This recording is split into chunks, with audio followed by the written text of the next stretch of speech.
This is In the News in VOA Special English. President Bush gave his 2007 State of the Union speech to Congress and the American people Tuesday night. On the nation's most pressing issue, he said, America must not fail in Iraq. He defended his plan to send more than 20,000 additional troops there.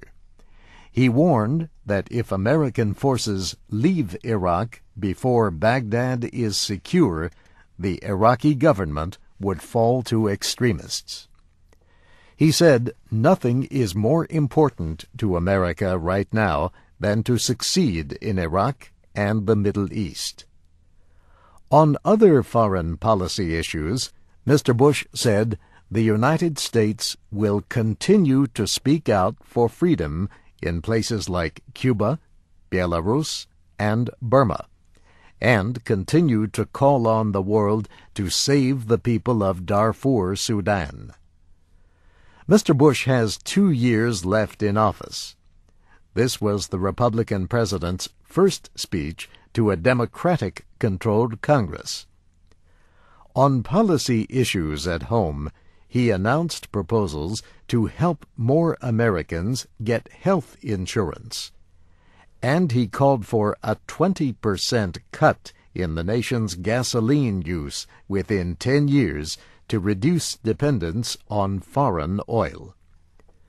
To reach this goal, he said, there must be improved fuel economy in cars and higher requirements for renewable and alternative fuels. He said new energy technologies being developed will also help deal with, in his words, the serious challenge of global climate change. On other issues, he renewed his call for immigration reform, including a temporary worker program.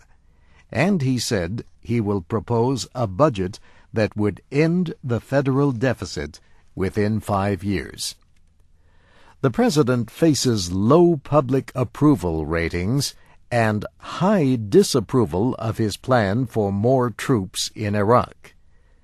Democrats and some Republicans in Congress oppose the idea.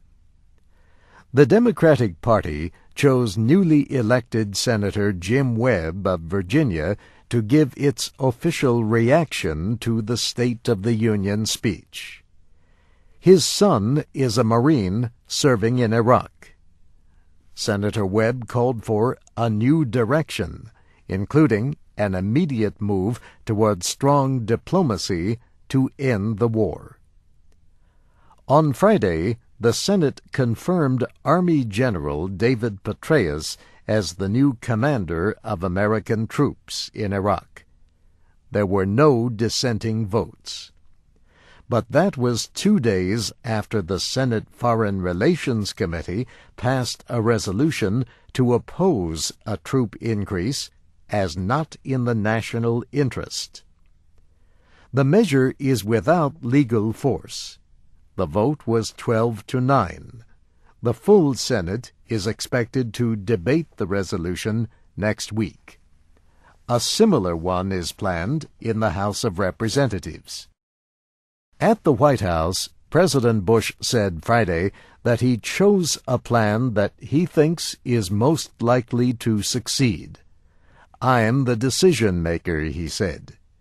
He told reporters that most of the people in Congress recognize that failure in Iraq would be a disaster for the United States.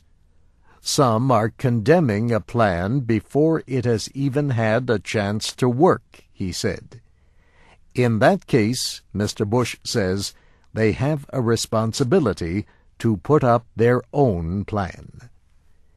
In the News in VOA Special English was written by Brianna Blake. I'm Steve Ember.